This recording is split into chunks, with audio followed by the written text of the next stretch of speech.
nako. Manggagaling yan kay Alan Kay at kay Napolin. What's up, guys? Naku, eto, matutuwa kayo sa chismis na manahatid namin. Dahil kasama natin ang nagpasikat ng kantang monster hit ito, Poleng. Pusong Bato. Si Rene De La Rosa. Rene Alon De La Rosa. Hi, Sir Rene. Dito kasi gitna namin ni Pauline. Sir Rene, ikaw daw ang tampok sa year opener ng Magpakailanman. Oo nga, inaayaan ko nga pala yung mga manonood na mamayang gabi, after Caps Amazing Stories, papalabas po ang aking true to life story na makakapulot po kayo ng malaking aral. At doon sa mga katulad ko po ng mga deboto po sa Nazareno. At dito nyo po malalaman kung paano po nabuo ang awiting Pusong Bato. Oh, sino mga kasama mo rito? Kasama po dito sa true to life story ng Rene Alon De La Rosa story yung si Ryan Eigenman, Michael De Mesa, Angelica De La Cruz, Miss Yel Madrigal, Gian Magdangal, Mike Pecto Nakua at si Miss Alicia Alonso. At sa pamagitan po ng ating mabait na magaling na direktor, si Direk Ricky Davao. Yan. Hi, Direk! At Sir Alon, meron ka daw pong ni-ready na performance para sa mga Dabber Cats. Meron kahit kapiraso. Pero Sige! Ikaw ba rin eh? In-expect mo bang magiging malaking isang hit tong kantang to? hindi ko nga akalain yun eh. Siguro, dahil siguro sa itaas kaya tinulungan Basta niya ako panoorin niyo mamaya sa ating Magpakailanman kung ano nag-inspire sa kanya. Pwede bang matinig? Pwede. Pusong Bato. Okay. Pwede. Para sa inyo.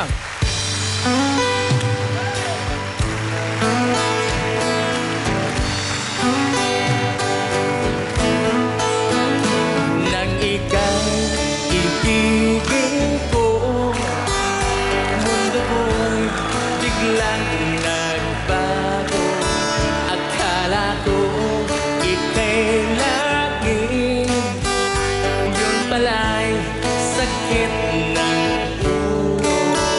Sabi mo noon sa'kin, kailan may di magbabago.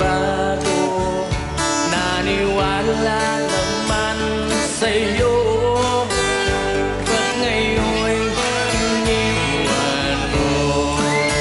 Here we go! Pwede ba ako sumabay? Di mo lang dahil sa'yo, ako'y di makakain. Di na makatulog tuwad ng iyong lukuhin.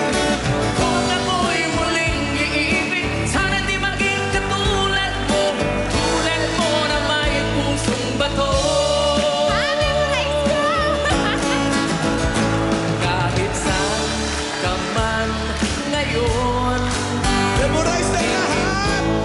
itong awitin, baka sakaling kayo'y magising, ang matigas niyong damdamin. Baka pwede kayo naman ang kumanta, yung mas malakas! Di mo lang dahil sa'yo, ako'y di makakain.